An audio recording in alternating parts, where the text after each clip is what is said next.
आशा करता हूं आप सब बहुत अच्छे होंगे। मेरा नाम है सिद्धांत अग्निहोत्री। स्टडी ग्लोस पे आपका बहुत बहुत स्वागत है। इंडियन रेलवे जो है वो भारत की जान है। पूरी भारत को कोने कोने को इंडियन रेलवे कनेक्ट करती है और इंडिया की यूनिटी में भी इंडियन रेलवेज का बहुत बड़ा हाथ है। लेकिन अब चाइना को सबक सिखाने का वक्त आ गया है। उधर बांग्लादेश, चाइना और पाकिस्तान, ये तीनों मिलकर हमारे सिलीगुड़ी कॉरिडोर को टारगेट कर रहे हैं। लेकिन अब भारत ने भी बोला ऐसे कैसे बेटा, दिखाएंगे तुमको, हम बहुत कुछ दिखाएंगे। नॉर्थ ईस्ट के चप्पे चप्पे पर हर जगह अब इंडियन रेल पहुंच गई है। भारत के बहुत ही ऐसे कम जगह हैं जहां पे इंडियन रेलवेज नहीं है। बाकी हर जगह को इंडियन रेलवेज, अब तो 4 धाम तक प्रोजेक्ट चल रहा है यार, और क्या चाहोगे, 2-3 साल में वो भी पूरा हो जाएगा। 4 धाम तक ट्रेन चला दी है।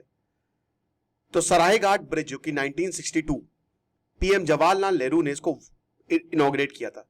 ब्रह्मपुत्र, जब आप गुवाहाटी जाएंगे ना तो ये बहुत लंबा, ब्रह्मपुत्र ना बड़ी माइटी रिवर है यार, मजा आ जाती है। तो 1.3 किलोमीटर सरायघाट ब्रिज जो है वो पड़ता है भारत का सबसे बड़ा ब्रिज, जो कि जोड़ता है नॉर्थ ईस्ट को पूरे भारत से। भारत के रेल मैप पे ये फर्स्ट, जो Guwahati first north east urban centre है। आपको पता ना कि पूरे नॉर्थ ईस्ट में सबसे डेवलप्ड सिटी इज गुवाहाटी। लेकिन अब काफी भीड़ होने लगी है यार। पहले तो बहुत शांति रहती थी, लेकिन अब काफी ज्यादा भीड़ होने लगी है। तो ब्रिज जो है, जैसा कि हमने बताया कि वो आसाम को क्या, वो नॉर्थ ईस्ट को पूरे भारत से जोड़ता है। And it is very important artery. ये नस है, कहते हैं ना, ये भारत की। और आपकी नस क्या है? सक्सेस होना। तो चाणक्य नीति को अगर आप अवेल करेंगे तो आपको सुपीरियर मैन्सवे कोर्स फ्री मिलेगा। बता दो कि ये दोनों कोर्स अभी आपको 400 रुपए के मिल रहे हैं। तो make the best out of it. Description comment box में लिंक है। आज आखिरी दिन है। तो अभी जो नया रेलवे स्टेशन या रेलवे नेटवर्क जो है वो आइजॉल है। क्या बात है। अब प्रोजेक्ट की डिटेल्स की बात करते हैं तो बायराबी सरांग लाइन है। लेंथ है लगभग 51.38 किलोमीटर। कॉस्ट 5021 करोड़ रुपए। और रूट जो है, जो आसाम बॉर्डर पे बायराबी पड़ता है ना, वो आइजॉल को कनेक्ट करता है।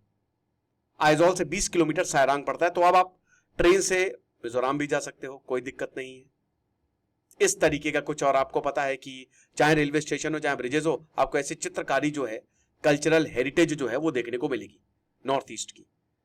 48 tunnels, 55 major bridges, 104 metre, Qutub Minar से भी लंबा, 42 मीटर लंबा, उतना टॉल पायर। कंस्ट्रक्शन की बात करते हैं तो इतना आसान नहीं है, क्योंकि सीज्मिक जोन 5 में आता है। यहां पे अर्थक्वेक आते रहते हैं, लैंडस्लाइड होती है, और नॉर्थ ईस्ट में तो भयानक बारिश होती है भैया। लेबर की भी शॉर्टेज है, लेकिन फिर भी भारत ने इसको पूरा किया। ड्यूरेबिलिटी ऐसी है कि 100 साल तक चाहे जितनी भी भारी बारिश हो, ये रेलवे ब्रिज चलेगा, ये मतलब ये रेलवे लाइन चलेगी। स्टेटस जो है अभी जुलाई 2024 से बायराबी हौरताकी सेगमेंट जो है ऑपरेशनल है। बाकी रिमेनिंग सेक्शन लगभग 20-25 किलोमीटर का, उसका भी रेलवे बोर्ड जैसी फाइनल क्लियरेंस देगा, वो भी पूरा हो जाएगा। 3 से 4 घंटे आप इसमें कट कर सकते हो। आसाम से आइजॉल आप आसानी से जा सकते हो। और सबसे बड़ी बात, चाइना हमको आंख दिखाता है तो ट्रूप डिप्लॉयमेंट तुरंत हो सकता है। और यही भारत की रणनीति है कि हमको भी बॉर्डर इंफ्रास्ट्रक्चर, स्पेशली रेलवेज और रोडवेज को बहुत बनाना पड़ेगा। हर एक कोने को नॉर्थ ईस्ट के कनेक्ट करना पड़ेगा, क्योंकि वो बांग्लादेश से भी बॉर्डर शेयर करता है और तिब्बत से भी बॉर्डर शेयर करता है। आप समझ रहे हो? तो ये चीजें हैं। स्ट्रैटेजिक इंपॉर्टेंस वही है कि एक्ट ईस्ट पॉलिसी का ये पार्ट है। जितने ज्यादा हम रेल लिंक्स बनाएंगे उतना हमारी नेशनल सिक्योरिटी और इंटीग्रेशन के लिए ठीक होगा। तो भारत की जो इंडिया की एक्ट ईस्ट, मतलब इंडिया की जो एक्ट ईस्ट पॉलिसी 2014 के बाद आई, उसमें बॉर्डर को आप जितना ज्यादा हो सके आप स्ट्रेंथन करेंगे। इकोनॉमिक और टूरिज्म पोटेंशियल सबसे ज्यादा अगर कोई घूमने वाली जगह है वो है नॉर्थ ईस्ट। मेघालय, आहा हा हा, अनएक्सप्लोर्ड, भूल जाएंगे आप। यूरोप भूल जाएंगे आप, अमेरिका भूल जाएंगे जब आप नॉर्थ ईस्ट में जाएंगे। इतना खूबसूरत, इतने जबरदस्त लोग की क्या बताएं। हमेशा मैं तारीफ करता रहता हूं। और लॉजिस्टिकल मूवमेंट को भी सपोर्ट, क्योंकि जंग आपकी लॉजिस्टिकल सपोर्ट से ही जीती जाती है, चाहे वो गुड्स के हो चाहे वो मिलिट्री के हो। भारत ने 2014 के बाद ही ये इंफ्रास्ट्रक्चर बनाना शुरू किया। उससे पहले नॉर्थ ईस्ट पे इतना फोकस नहीं था। जो सच है वो सच है भाई, मैं आपको सीधा बता रहा हूं। राइट। उसके बाद ये आप देख सकते हैं कि जो नॉर्थ ईस्ट का रेल नेटवर्क है, एक एक करके देखिए आप कि ये प्रोजेक्ट कैसे हैं। अभी जो लाल में आपको दिख रहा है वो फ्यूचर है, लेकिन ऑलरेडी कनेक्टेड। जैसे आप गुवाहाटी तक आराम से जा सकते हैं। 1984 में गुवाहाटी तक रेलवे लाइन जो है बिछ गई। उसके बाद ये जो हरे वाले हैं ना, ये हरे वाले जो जितनी जगह है, यानी कि लगभग कह सकते हो कि 70% नॉर्थ ईस्ट में आपका रेलवे स्ट्रक्चर है। 2014 में आप ईटानगर अरुणाचल प्रदेश जा सकते हो, 2016 में त्रिपुरा के अगरतला तक जा सकते हो, ट्रेन वहां तक जाती है। अब दोस्तों 2025 भी, इस साल ये आइजॉल मिजोरम भी कनेक्ट हो गया, तो ये भी पूरा हो गया, ये भी अब ग्रीन में आ जाएगा। अगले साल भैया मणिपुर में भी रेलवे आएगी 2026 में। प्रॉब्लम है ना, इसीलिए भारत सरकार यही सोच रही है कि जल्द से जल्द ये जितने भी डिस्प्यूट है इसको खत्म किया जाए। और अब 2030 मेघालय, भाई देखो शिलोंग तक अभी आपको रोड से जाना पड़ता है, भारत का सबसे स्टेबल स्टेट है, लेकिन मेघालय में मैंने बताया था ना कि रेलवे लाइंस की भी प्रॉब्लम है, वो बिछाने नहीं दे रहे। बट आप गुवाहाटी से लगभग 150 किलोमीटर की दूरी पे है, मतलब 150 नहीं 90 किलोमीटर की दूरी पे। शिलोंग तो 90 किलोमीटर, उससे आगे जाएंगे चेरापूंजी तो 160 और है, तो लगभग 100 किलोमीटर पे आप शिलोंग पहुंच जाएंगे, तो वो भी अब रेलवे से कनेक्ट हो जाएगा। और उसके बाद कोहिमा 2030, और 2030 सिक्किम में भी, सिक्किम गैंगटॉक, ठीक है ना, जो ग्रीन स्टेट है वहां पे भी, यानी कि पूरा नॉर्थ ईस्ट रेलवे पे कनेक्ट हो जाएगा। तो कैपिटल वाइज आप देख सकते हैं कि गुवाहाटी, दीसपुर की बात करते हैं। दीसपुर गुवाहाटी में एक जगह है, वैसे Dispur is the capital of Assam. तो ये 1962 में पहली बार जो है वो नॉर्थ ईस्ट, यहाँ पे सरायघाट ब्रिज जो है जैसे ही बनाया था, तो उसके बाद रेलवे कनेक्ट कर दिया था यहाँ पे। फिर ईटानगर अरुणाचल प्रदेश में वो अप्रैल 2014 में 21 किलोमीटर की हारमुती नाहरगुन ये लाइन है, 590 किलो। अभी देखिए ऐसा नहीं कि हर जगह ट्रेन जा रही है, लेकिन जहां जो मेन एरियाज है वो 8-10 किलोमीटर की दूरी पे है, समझ रहे हो। तो वैसे तो 1996 में इसको सैंक्शन किया गया था, काफी 18 साल लग गए। करंट सर्विस की बात करें तो आपको गुवाहाटी और तिनसुकिया के बीच में ट्रेन मिल जाएंगी, लेकिन मुझे लगता है कि और ट्रेन चलाने की जरूरत है। अगर वंदे भारत चला दे तो बहुत अच्छी बात है, क्योंकि ट्रेन की कमी है, कम ट्रेन चलती है, तो इसकी वजह से अवेलेबिलिटी की बहुत प्रॉब्लम होती है।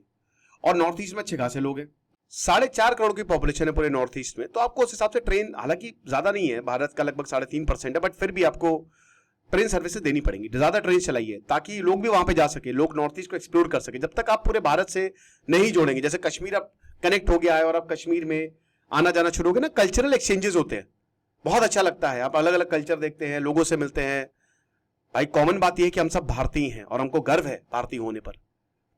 तो by weekly AC express Delhi चलती है हफ्ते में 2 बार। विस्टाडोम कोचेस भी हैं, ज्यादातर नॉर्थ ईस्ट के ट्रेन में आपको विस्टाडोम कोचेस, एक्चुअली क्या है, जो सैनिक जर्नी होती है, अब नॉर्थ ईस्ट पूरे हिमालयन रीजन में आता है, तो जाहिर सी बात है सैनिक जर्नी है, तो जहां पे जैसे वेस्टर्न घाट्स है तो वहां पे भी आपको काफी ट्रेन में विस्टाडोम कोचेस मिलेंगे, ठीक है। लेकिन यार मेरी एक शिकायत है रेलवे से कि कई बार क्या होता है ना, विस्टाडोम कोच का मतलब क्या है कि आप ऊपर भी शीशा है पीछे भी शीशा है, तो भैया सबसे पीछे लगाइए आप प्लीज। कुछ ट्रेन में मैं देखता हूं सबसे आगे लग इंजन का दूसरा डिब्बा होता है इंजन के बाद, उसका मतलब क्या है, वो कोई मतलब ही नहीं ना कि आगे इंजन है पीछे डिब्बे हैं, तो सबसे पीछे लगाइए, तब असली मजा आता है। तो अगर कोई रेलवे का ऑफिशियल सुन रहा है तो प्लीज आप इसको प्लीज इंप्लीमेंट करें। तो विस्टाडोम कोच जो है वो स्पेशल ओकेजन्स पे चलती है। ब्रह्मपुत्र को देखिए खूबसूरत, आसाम तो रिवर वैली में आता है। फिर अगरतला की बात करते हैं तो ये 2016 में कनेक्ट हुई थी। ये छोटी मीटर गेज, अब मीटर गेज लगभग खत्म ही होती जा रही है, हर जगह आपको मिलेगी नहीं, बहुत ही कम जगह है। ब्रॉड गेज जो है उसकी जगह लेता जा रहा है, तो ये अब विंटेज होती जा रही है, लेकिन अभी भी बहुत लोग जो है सफर करते हैं। तो पहले तो मीटर गेज था, उसके बाद फिर गुवाहाटी, कलकत्ता, दिल्ली से आप त्रिपुरा जा सकते हो। अगरतला, त्रिपुरा भी एक बहुत ही स्टेबल स्टेट है। और अभी उज्जैनता पैलेस जो स्टेशन का आर्किटेक्चर है, एकदम उज्जैनता पैलेस जो त्रिपुरा का हेरिटेज है, त्रिपुर सुंदरी। देखिए नॉर्थ ईस्ट में देवियों की पूजा की जाती है, शक्तिपीठ आपको यहाँ पे बहुत ज्यादा मिलेंगे, है ना। और सबसे बड़ा शक्तिपीठ कामाख्या, माँ कामाख्या, बहुत जबरदस्त, मजा आ जाती है यार। मतलब क्या एक्सपीरियंस हुआ था जब मैं पहली बार गया था, मैं तो 3-4 बार जा चुका हूँ और अभी फिर जाऊंगा मैं। अब तो बहुत भीड़ होने लगी है, लेकिन गजब जो आप नीचे जाके जो गर्भगृह में जब आप जाते हो ना, तो you actually feel that energy. तो रूट यही है कि सिलचर से होते हुए बराक वैली क्रॉस करते हुए हैफलॉन्ग जो कि एक हिल स्टेशन है, जबरदस्त नज़ारे हैं, तो हैफलॉन्ग ब्रिज क्रॉस करते हुए आप जाइए। और मीटर गेज का चार्म जो है खत्म हो गया, क्योंकि ब्रॉड गेज एफिशिएंसी और स्पीड, मीटर गेज धीमे धीमे चलती थी, तो आप बहुत आराम से सीनरी का फायदा उठाते थे, रुकती भी हर जगह थी, तो बहुत अच्छा लगता था। लेकिन अब यार मुझे लगता है कि शुरू करनी चाहिए मीटर गेज वहां पे नॉर्थ ईस्ट में, है ना, मतलब मजा आएगी यार। अब एफिशिएंसी और स्पीड अब वो फटाक से निकलती है 100 किलोमीटर प्रति घंटे की, तो पता ही नहीं चलता, बहुत स्टेशन पे रुकती भी नहीं है वो। थोड़ा इंजॉय करिए, मजा आता है यार। मीटर गेज अगर चलाएंगे तो मेरे ख्याल में टूरिज्म को काफी हेल्प मिलेगी, आपको नहीं लगता? मुझे कमेंट बॉक्स में बताइएगा। हेरिटेज प्रिजर्वेशन की बात करते हैं तो नॉर्थ ईस्ट फ्रंटियर रेलवे, ये इन सेक्शंस को इसने प्रिजर्व किया हुआ है। बांग्लादेश की बात करते हैं तो बांग्लादेश तक रेलवे लाइन थी, बट अब प्रॉब्लम हो गई है, तो हालांकि चलती तो अभी भी है, लेकिन वही है ना, दिक्कतें। तो अखौरा से ढाका तक वैसे तो प्लान्ड लिंक था कि अगरतला कोलकाता को इसको लिंक करेंगे, बट जैसे मोहम्मद यूनुस आए तब से सब। फिर उसके बाद अब आइजॉल जो है वो इसी साल 4th कैपिटल जो है, मिजोरम की कैपिटल है, और चौथी कैपिटल को ये जो है रेलवे लाइन मिलेगी। तो नॉर्थ ईस्ट की कनेक्टिविटी पे ये बहुत बड़ा इंपैक्ट है। बांग्लादेश से होते हुए जाती है, मतलब बांग्लादेश के बिल्कुल बॉर्डर पे ही चलती है ये, और यही है। अब दोस्तों अपकमिंग प्रोजेक्ट जैसा कि हमने बताया कि अभी इम्फाल जिरीबाम तुपुल वो कंप्लीट लगभग हो गया है। अगले साल जो है वो हो जाएगा, मणिपुर भी कनेक्ट हो जाएगा जैसा कि हमने बताया। 25 किलोमीटर है इम्फाल से। कोहिमा की बात करते हैं तो दीमापुर और जुब्जा 82 किलोमीटर, अब इसमें टाइम लगेगा नागालैंड में 2030। फिर शिलोंग, गैंगटॉक और नाथुला, ये सब देखो गैंगटॉक में 80% टनल्स है क्योंकि वहां सिर्फ और सिर्फ पहाड़ी है, ठीक है, तो अब इसमें टाइम लगेगा। बट नाथुला में भी प्लान है, प्लान सब जगह है। तो ये आप देख सकते हैं नोनी ब्रिज, तो दुनिया का सबसे टॉलेस्ट रेलवे पायर ब्रिज है, 141 मीटर, बहुत ही खूबसूरत। तो वही चीज है। बाकी सिवोक और ग्रांगपो ये सिक्किम को कनेक्ट करेगा जैसा कि हमने बताया। और अभी श्रीनगर को भी जोड़ा गया, कश्मीर को भी जोड़ा गया। चेनाब ब्रिज दुनिया का सबसे ऊंचा रेलवे ब्रिज। तो यही है। तो नॉर्थ ईस्ट को बहुत जरूरी है भारत से जोड़ना। भारत से जुड़ा हुआ है लेकिन हर एक कोने को भारत की रेलवे से जोड़ना सही रहेगा। खुश रहे, पढ़ते रहिए। देश से सिद्धांत अग्निहोत्री, साइनिंग ऑफ।